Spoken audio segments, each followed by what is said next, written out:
যাক ভদ্রলোকের মুখ দেখা গেছে বাড়ি ওখানে আছে আরামে খুব যত্ন সহকারে দেখছে তো চোর হইলে ভালো আছে ভদ্র আছে ফ্লোয়েড ফ্লোয়েড স্যার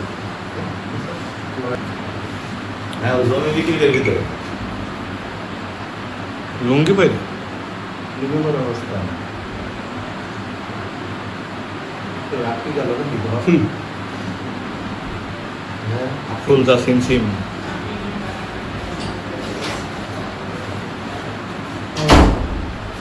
ভাঙিয়েছে তো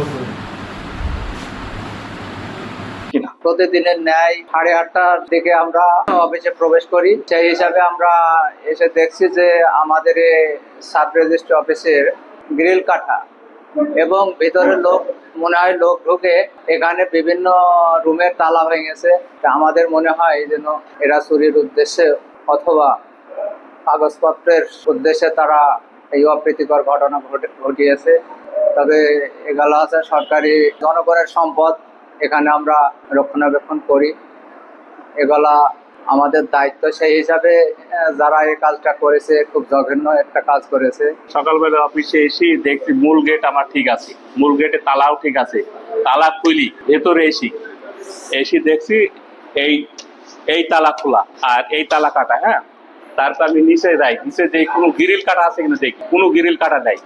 এই তোরা মানে ভেতরে যে দেখিছে যে এইখান দিয়ে দড়ি বান্ধা কমিয়ে উঠেছে, এইটুকু দেখছি আর কিছু না। যে সাব রেজিস্ট্রি অফিস এবং ভূমি অফিসের গ্রিল কেটে চোরেরা চুরি করার জন্য প্রবেশ করেছিল। এই সংবাদের ভিত্তিতে আমি সহ অফিসার ইনচার্জ মহোদয় আমরা আসছিলাম এখানে। আসার পরে আমরা দেখতে পেলাম যে গ্রিল কেটে প্রবেশ করছে, কিন্তু যে সিসি ক্যামেরা ফুটেজগুলো পর্যালোচনা করে দেখা যায় যে বিভিন্ন আলমারিতে তালাশি করছে, বিভিন্ন জিনিস খোঁজার চেষ্টা করছে, কিন্তু আসলে উনি কোনো কিছু নেয় নাই, হাতে ওনার কোনো কিছু নাই এবং অফিস কর্তৃপক্ষ জানাইছে যে তাদের কোনো কিছু এখন পর্যন্তই চুরি হয় নাই। আমাদের এই বিষয়টা তদন্ত অব্যাহত আছে, আমরা তদন্ত পরবর্তীতে আরো বিস্তারিত জানা যাবে যে কোনো কিছু চুরি হয়েছে।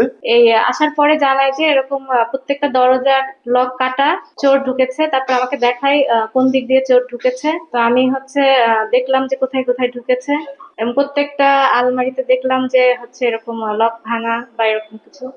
তারপরে সেটার সাথে সাথে আমি আমার ঊর্ধ্বতন কর্তৃপক্ষকে জানাই, আমি থানায় জানাই এবং ওই সময় আমার দায়িত্বে যিনি ছিলেন নৈশ প্রহরী তাকে জিজ্ঞাসা করি। তো সে আমাকে বলেছে যে সে যেখানে তার রাত্রেবেলার রেস্ট রুম সেখানে সে ছিল, সে টের পায়নি, ওই সময় ঝড় আসছিল। সহকারী যে জিডি করে তারপর ওনারা আসেন না। এখনো প্রাথমিকভাবে আমরা কিছু দেখছি না যে চুরি হয়েছে। আমরা তবুও সরজমিনে সবকিছু চেক করে দেখবো যে কোনো কিছু খোয়া গিয়েছে। সিসি ক্যামেরাতে দেখা গিয়েছে যে এখনো চোর কিছু নেয়নি। আশা করা যায় আমরা দ্রুত এর সমাধান পাবো।